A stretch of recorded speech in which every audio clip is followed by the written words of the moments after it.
Hola, mi nombre es Gabriela Riveros y te voy a compartir un fragmento de mi novela Destierros. Ahora verás, nomás imagínate esto que te voy a contar. Un 12 de diciembre de 1916, el mismito día de la Virgen de Guadalupe, para acabarla de amolar, en Camargo, muy cerquita de Jiménez, los dorados vigilan a un grupo de mujeres amarradas, unas 90 mujeres jóvenes con su falda hasta los tobillos, las blusas blancas y holgadas, un rebozo a manera de cinturón, cabello trenzado, más o menos de entre 15 y 20 años, decididas y muy valientes, tan valientes que están ahí amenazadas, suspendidas entre vivir o morir. Decía mi tita que hasta con dos niños de unos 2 años que no se soltaban de la falda de sus mamás. ¿Sabes cómo son las manitas cuando tienen esa edad? ¿Sabes lo suaves que son? Los nudillos perfectos, los dedos pequeñitos, frágiles, tan fácil de que se trocen y a la vez tan fuertes, tan bien puestos en su lugar, ligeramente esponjosos y calientitos, y su palma siempre con un poco de tierra y pelusas y restos de comida. Sus manitas son como un mapa en donde la mamá puede leer en dónde anduvo su hijo. Si tiene sueño, se le ponen calientitas. Si está enfermo, también, si hizo travesuras y comió dulces o melón jugoso, se acarició al perro. Se mueven en armonía perfecta y también, cuando las criaturas sienten miedo, pues se pescan de su mamá, de la falda. Ellos prefieren la mano de su mamá y ese vínculo les da toda la seguridad para amainar el miedo que sienten. Pero estas mamás de las que te cuento tienen las manos atadas. Dos pequeñitos permanecen entre la bola de mujeres porque no hay quien los saque de ahí, porque a los soldados que las amenazan y les apuntan con el fusil mientras gritan, bromean y humillan, no les importa que los niños estén ahí, que ellos no tienen culpa.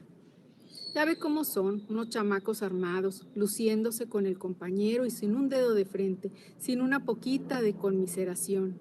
Igualito que ahora con los narcos, muchachitos drogados y armados hasta los dientes. Y todo esto porque se les sube el coraje, porque esas mujeres ayudaron a los carrancistas, ellas los humillan con su silencio, porque Villa ya preguntó 2 veces que quién le tiró, y ellas no contestan. Han resuelto guardar un silencio digno, valiente y solidario, porque siempre habrá gente con ideas que sea capaz de defenderlas hasta la muerte. Siempre habrá alguien que ame y que la fuerza de lo que siente esté por encima del miedo a morir. Aunque no creas que es tan sencillo. Tener a la muerte cerquita tiene lo suyo. Les aprietan el cerco, sus cuerpos unos contra otros, hasta que los huesos jóvenes duelen y crujen, hasta que sangra la piel de las que están en las orillas, hasta que unas huelen el sudor de las otras, hasta que escuchan palpitar el miedo, hasta que distinguen ojos llorosos. Pero impera el coraje, un halo de fuerza que les impide hablar. Odian la injusticia que las tiene así y al cobarde de Villa. Fusílenlas, una por una, hasta que digan quién fue. Silencio. Prefieren morir a delatarse. La voz de un niño que dice, mamá. La madre quisiera salir corriendo y ponerlo a salvo, pero están tan solas que no tiene con quién dejarlo. Lo matarán como quiera que sea. El papá y la manita que busca, la de su mamá, están lejos. Entonces el niño aprieta la falda. La mamá le dice palabras dulces, mientras los soldados ordenan, ¡apunten! La mamá tararea una canción de cuna y el niño vuelve la cara para encontrar los ojos cariñosos que lo miran y acarician junto con la canción. Sobre la frente tiene un flequillo sedoso que la mamá no puede tocar porque sus manos siguen amarradas. Sus muñecas quedaron peladas de tanto intentar soltarse para tocar al niño, pero ya no hay tiempo. Lo que más quisiera esa madre es tener el espacio para agacharse y besar esa mejilla suave y susurrarle al oído, apretarlo contra su pecho, decirle todo va a estar bien, eres un niño muy amado, o ser tu madre es lo mejor que me ha pasado en la vida, o tantas cosas que las mamás pensamos cuando los hijos nos miran en silencio. Apunten, incide el silencio más tenaz, uno como el del desierto que lo llena todo, 90 miradas de mujeres fijas en los fusiles, salvo la de la madre que contempla la del niño e imagina palabras que quisiera decirle y que el papá llegue a salvar a la criatura. ¡Fuego!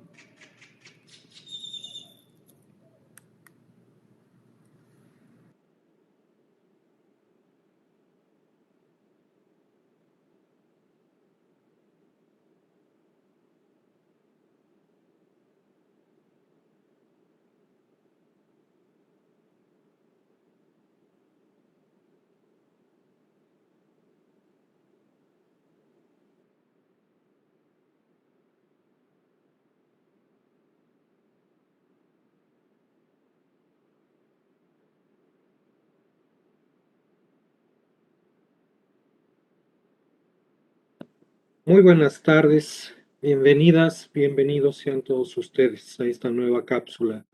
cultural y literaria de las bibliotecas de la Cámara de Diputados en el marco del Espacio Cultural San Lázaro. Mi nombre es Juan Ignacio Alvarado y es un placer, como todos los lunes, estar frente a ustedes en estas charlas. Para la charla de hoy hemos decidido platicar de la novela Destierros de Gabriela Riveros. Hemos compartido al inicio un video que nos hiciera llegar la autora de esta novela en abril del 2020 en el marco del programa tan lejos y tan cerca de las bibliotecas de la Cámara de Diputados. Bien, ¿de qué trata pues? ¿Cuál es el tema central que alcanzamos a ver la portada de esta novela? Habla justamente de la condición de ser mujer en la historia de México, de que en este pasaje que Gabriela Riveros nos comparte de su novela está muy mezclado o está refiriéndose al momento de la revolución en el norte del país, en específico en alguna región del norte del estado de Chihuahua, cuando estaban los villistas tomando aquella región durante esta gesta revolucionaria. Pero habla de la violencia que enfrenta a la mujer como una manera, me parece, de dejar claro que la condición de la mujer violentada, de la mujer eh, eh, maltratada, de la mujer violada, de la mujer desaparecida, no es un caso contemporáneo, pues como se está viviendo eh, desde hace algún tiempo en todas las regiones de nuestro país. El llamado feminicidio es ha existido históricamente y bueno, y más en las gestas de guerra como lo fueron esta lucha que a principios del siglo XX tuvo nuestro país, pero claro, ahora sin mediar aparentemente guerras, sin mediar violencia de otro tipo, se siguen desapareciendo, se siguen maltratando a las mujeres, se siguen violando, etcétera, etcétera. Bien, hablando de las historias que conforman esta novela, podemos decir que están entrelazadas dos historias de múltiples formas, dos personajes de esta historia, dos personajes femeninos, dos personajes de mujeres, eh, están entrelazando de principio a fin, toda esta historia. Por un lado tenemos a Elena con H, que siempre insiste que ella es Elena con H, en esta voz que nos compartió Gabriela Riveros en un inicio, es la voz de Elena, una mujer que perdió en Monterrey a su hija, a Maripaz, que un día va en busca de un mejor trabajo, viaja de Chihuahua hacia Monterrey y desaparece por meses. Esta mujer, Elena, una mujer aproximadamente de mediana edad, hacia los 40, 50 años, que está contando a una enfermera, en ese pasaje que nos leyó Gabriela Riveros, nos está contando eh, que, bueno, ella, Elena, está en una de estas instituciones para mujeres de mayor edad y está hablándole, le está contando a una enfermera parte de la historia que vivieron sus abuelos, su tita y el abuelo Rodrigo, quienes se enrolaron en la revolución en el bando de Villa, en Chihuahua, y que como enrolados, en algún momento los tachan de traicioneros, de haber traicionado al general Villa y caen en desgracia. Y en este momento es cuando está contando aquí Elena este pasaje en donde su tita estaba presenciando esta ejecución de mujeres por parte de Villa, que para muchos, y lo insiste una y otra vez en múltiples ocasiones que está contando esta parte de la historia, eh, en los libros de historia que enseñan en la escuela, Villa fue un héroe, pero en la vida real los que tuvieron que soportar estas intervenciones de los villistas en plena revolución dicen que Villa era un asesino, que no se paraba frente a nada y podía igual matar a 90 mujeres, que igual a niños, y no paraba con nadie. Sin embargo, era una persona que lloraba mucho. Eso es por un lado. Tenemos esta historia de Elena con sus abuelos que pertenecían a las principales familias de Chihuahua, del norte de Chihuahua, en específico de un lugar que en aquel entonces todavía era considerado importante, Ciudad Jiménez en Chihuahua, donde había industriales, era el paso obligado antes de que Monterrey fuera la ciudad industrial de algunos inversionistas, algunos judíos que habían sido repatriados hacia México, habían llegado a México a finales del siglo XIX y que se asentaron ahí, e hicieron grandes comercios y empezaron a hacer crecer ese pueblo que está en medio de un desierto que está entre la ciudad de Parral, en Chihuahua, y el propio Monterrey, está también muy cerca de Durango, es un lugar donde se juntan tres estados pues del norte del país. Pero resulta que por haberse ido a luchar por una justicia y haber ido a enrolarse con la revolución, siguiendo a Madero en un inicio y porque Villa en Chihuahua va a defender, va a tomar la lucha en un primer momento con Madero, es que estas personas se enrolan cuando sus familiares, que son de las principales familias de la alcurnia chihuahuense de Jiménez, se enteran que han decidido enrolarse en esta lucha de revolución, los desconocen. Pero por el otro lado tenemos la historia de otro personaje que es muy importante, quizá es el protagonista de esta historia, ¿no? Es Julia, que es nieta de los hermanos de estos dos personajes que fueron desterrados, que fueron olvidados, que fueron separados de esta familia principal. Resulta ser que la tita Isabel, de Elena con H, era la hermana mayor de la abuela Aurora,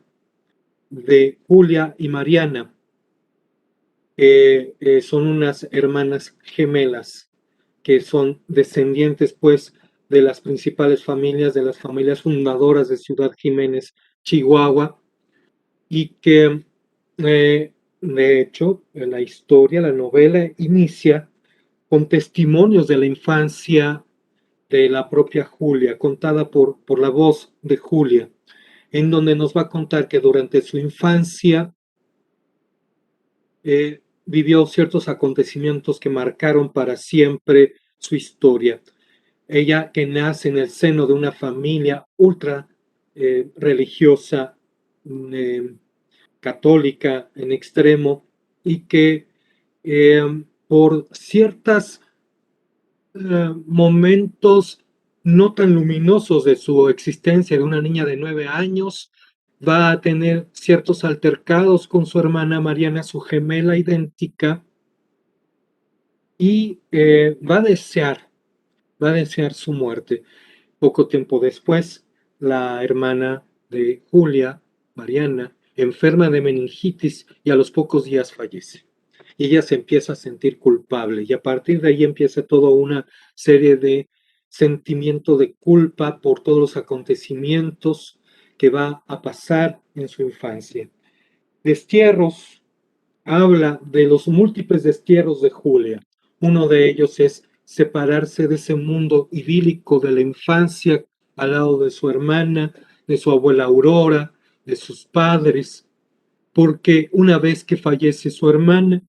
ya no vuelve a ser la misma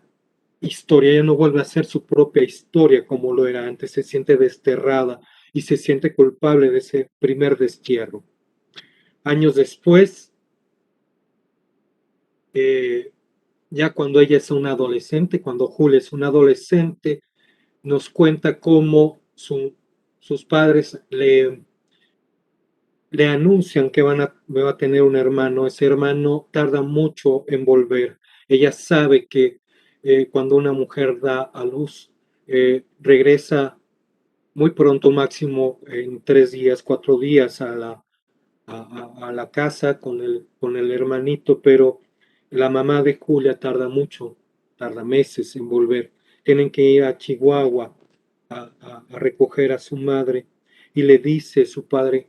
con cierto dejo hasta de culpa también de parte del padre de Julia, que su hermanito viene enfermo y que así lo van a querer. Resulta que el hermano de Julia lo tienen que operar a cada rato una vez que regresa a la casa familiar, lo tienen que operar, su madre es la que se hace cargo, el padre siempre está en los negocios y esa es la vida que aprende a vivir Julia, en otro destierro más, porque antes de alguna manera tenía a la vista a sus padres, pero en el que y su madre estaba volcada hacia ella, pero una vez que nace su hermano y nace con una enfermedad severa, eh, la aparta de su compañía, de su propia madre. Entonces, y a los pocos años de que esto sucede, acontece también el fallecimiento de la abuela Aurora. Bien, nos va en esta primera parte de la historia de la vida marcada por destierros de Julia, nos va a meter también en el momento, digamos, en el tiempo narrativo actual de Julia, cuando ella decide separarse de su esposo, Santiago,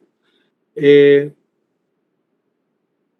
en donde ya vive en Monterrey como adulto con un esposo, con 4 hijos, pero por una falta de comunicación o absoluta comunicación con su esposo, decide Julia es regresarse a su tierra natal, hacia Chihuahua, en una madrugada. Vemos esta escena. Vemos también otro momento narrativo en el que nos cuenta que Julia se accidenta en la carretera yendo hacia Chihuahua y en una carambola donde está implicado un camión que se lleva una camioneta y un coche y resulta, todo apunta a que fallecen todos los implicados en ese accidente, incluidos el cuerpo de una mujer que sale disparado por bueno, no, el parabrisas de la camioneta y queda calcinado ese cuerpo de mujer. Aparentemente, entonces ahí termina la historia de Julia. Cuando Santiago, el esposo, va a buscarla, le dicen que efectivamente encuentran en ese accidente el cuerpo de su mujer destrozado y calcinado por una explosión. Bueno, se hace todo el ritual funerario, en fin, se da por sentado que ha muerto, que ha fallecido en el accidente Julia. Sin embargo, continúa la voz de Julia contando todos los acontecimientos que hemos narrado.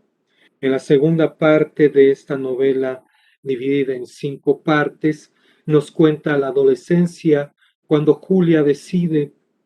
dedicarse a la música, dedicarse al piano en su casa, en la casona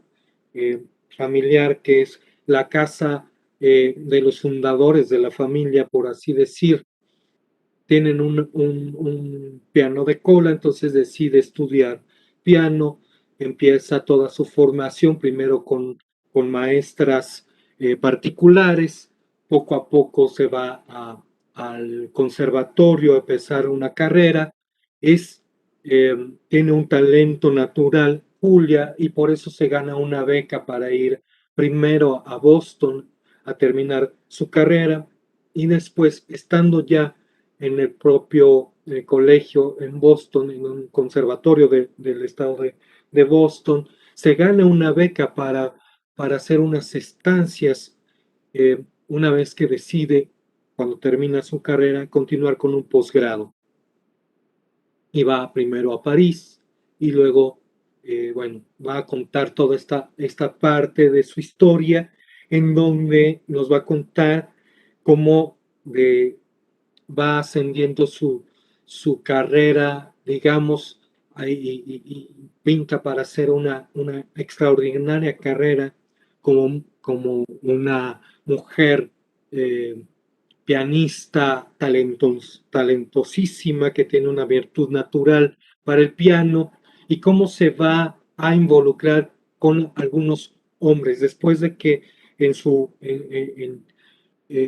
Chihuahua natal, en la prepa, conoce a un joven del que está profundamente enamorada, pero por algunas desavenencias, en fin, se dejan antes de que ella viaje primero a Monterrey y después a Boston. Bueno,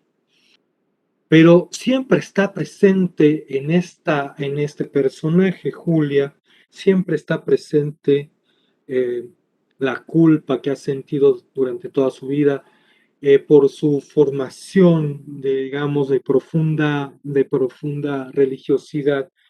Ha prometido a su madre que no va a dar lata una vez que nace su hijo, su hermanito. Ella no va a causar más pena a sus padres, eso se lo promete a sí misma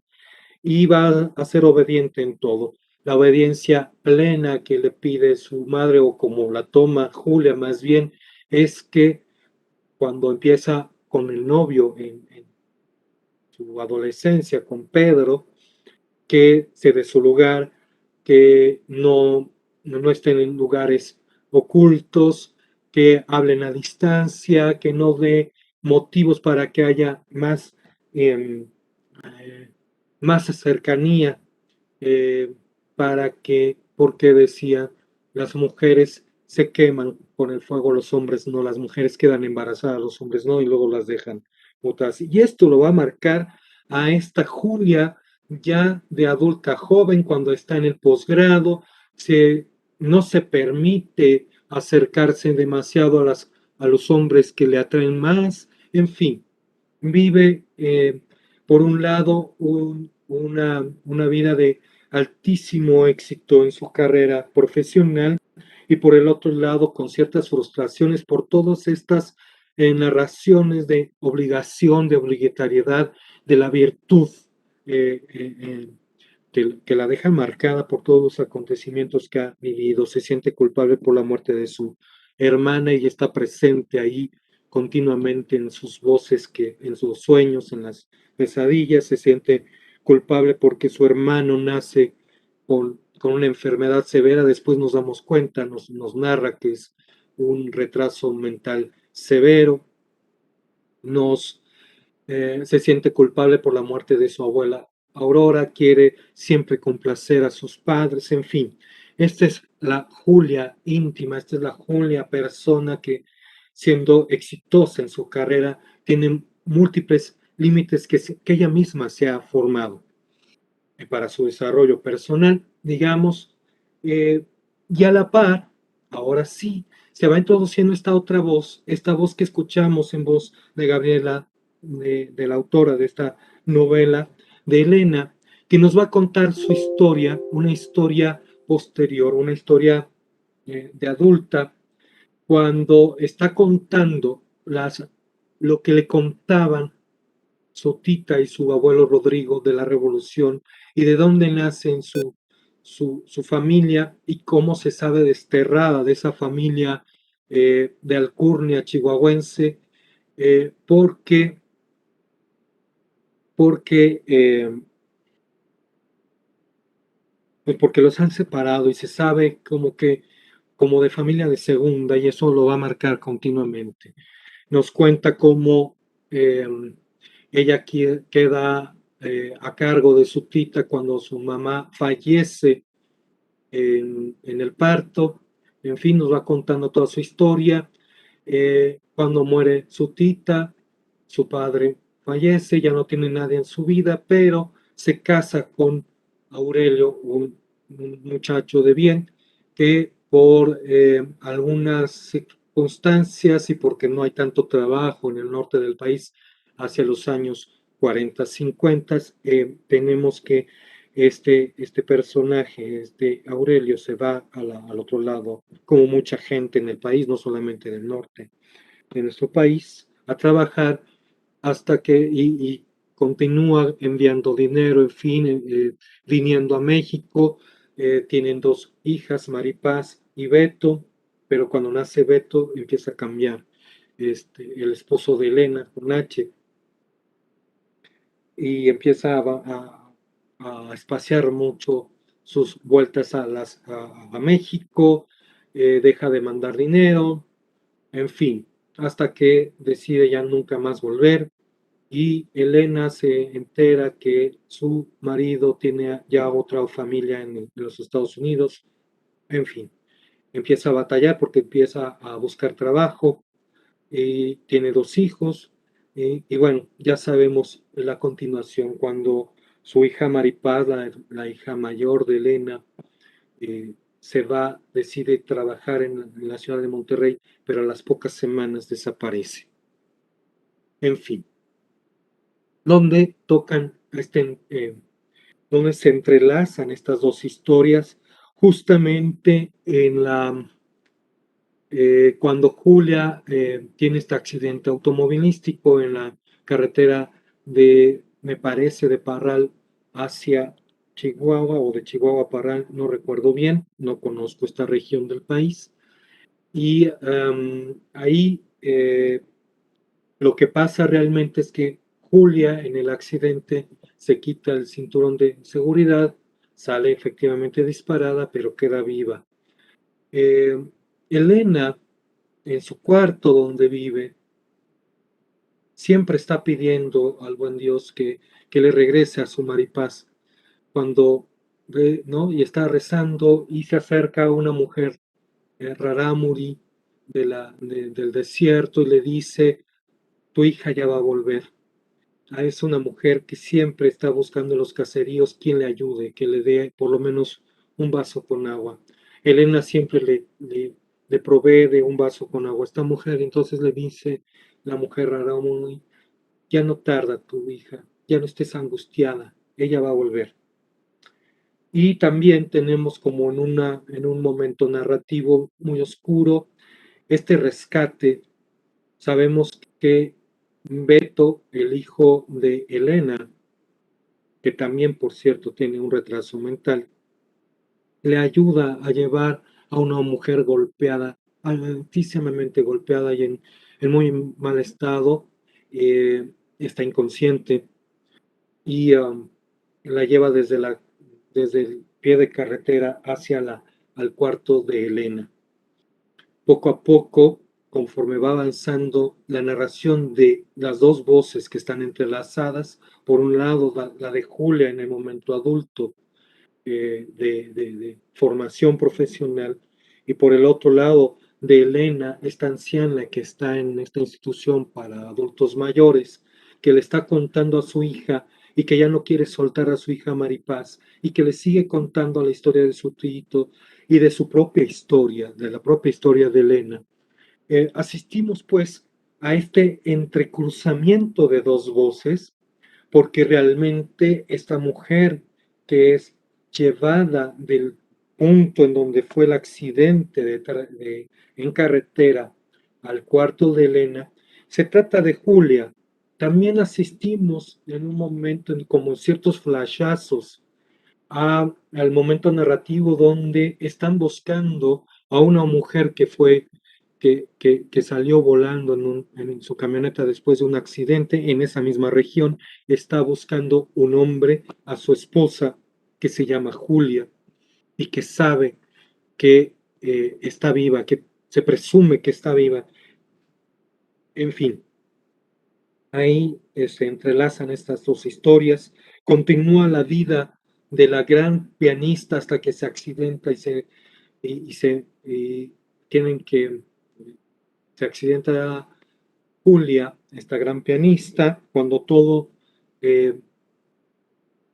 apunta que termina un máster en Francia y ya tiene ciertos,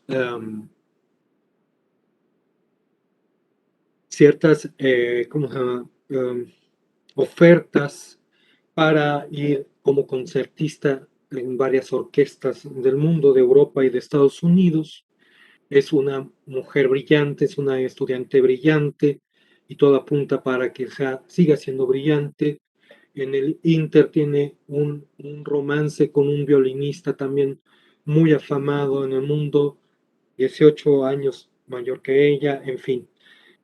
con todo por delante y sin embargo se separan porque ella decide terminar su máster y aquí en que se separa de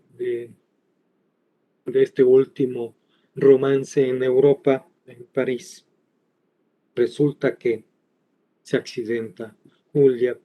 esta, le tienen que salvar la mano porque se la, casi se la cercena, cerrando la puerta de un automóvil, ella distraída, y decide regresar a México, a Chihuahua, en fin, y ahí conoce al que después va a ser su esposo, dando vuelta totalmente a su historia, no vuelve a formarse, no continúa sus estudios, no termina siendo una gran pianista, en fin, es madre de 4 hijos. En este ir y venir de narraciones que son magníficamente entrelazadas, magistralmente entrelazadas entre varios momentos de la historia de Julia,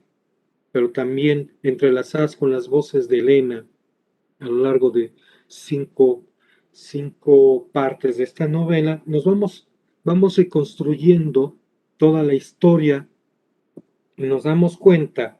que tanto Julia como Elena forman parte de esa historia común de una familia disgregada, eh, y que tanto Julia como Elena se sienten desterradas de sí mismas, que eso es lo principal, en medio de también de momentos que les pasa muy cerca, estos momentos de violencia muy fuertes, eh, de violencia contra las mujeres, de violencia en del narcotráfico, de violencia que no inicia, pues decíamos, en el mundo contemporáneo, en el mundo mexicano contemporáneo, sino que nos da a entender en este lenguaje narrativo, Gabriela Riveros, que la violencia siempre ha estado presente de diferentes maneras, pero ahí ha estado presente. Y el foco de la violencia, uno de los focos centrales de la violencia, en diferentes momentos de la historia de nuestro país han sido y siguen siendo las mujeres, que esto creo que es una reflexión que está detrás de todo lo que va, la historia que va contando. Eh, una cosa es la historia la, que da cuenta en una narración y otra el,